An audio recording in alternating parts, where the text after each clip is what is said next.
Notre pays, le Bénin, n'est pas encore indépendant au vrai sens du terme.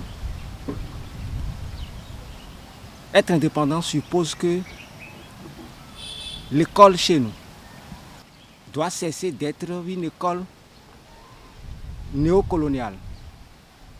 Le contenu de l'école chez nous n'est pas adapté avec les réalités socio-culturelles de notre pays. Donc on a une école extravertie. On a une école où lorsque les gens commencent le CI jusqu'à venir à l'université et que les gens finissent leur cursus, les gens se retrouvent au chômage. Donc cette école-là doit être changée. Donc il faut donc changer de paradigme.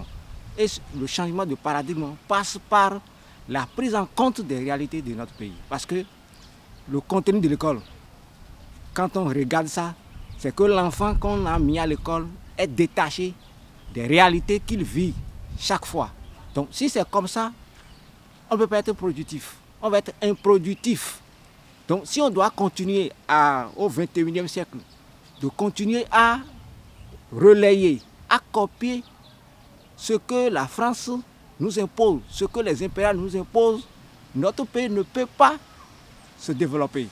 Donc le développement de notre pays, là, ça passe nécessairement par la prise en compte donc, des exigences d'aujourd'hui. Première chose là, il faut que l'instruction soit dans nos langues.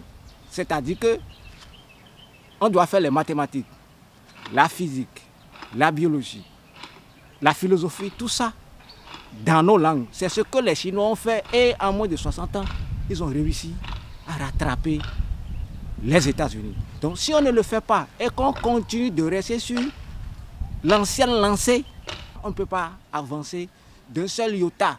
Donc c'est ce problème-là qui a posé aujourd'hui à notre pays. Parce que quand vous êtes culturellement colonisé et que vous n'êtes pas libéré culturellement, c'est que votre pensée est en prison. On a emprisonné notre pensée.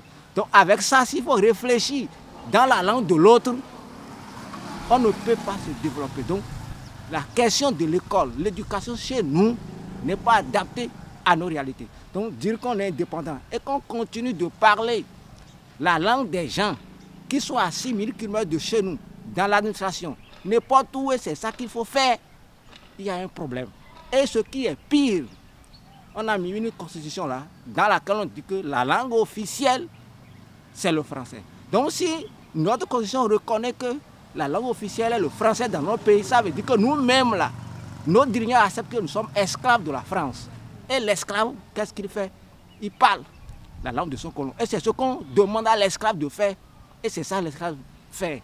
Donc avec ça, quand on nous dit qu'on veut faire indépendance demain, 1er août, et on va voir les gens défiler, et sans regarder les problèmes du pays, là, rien ne va, rien ne marche. C'est ça le problème.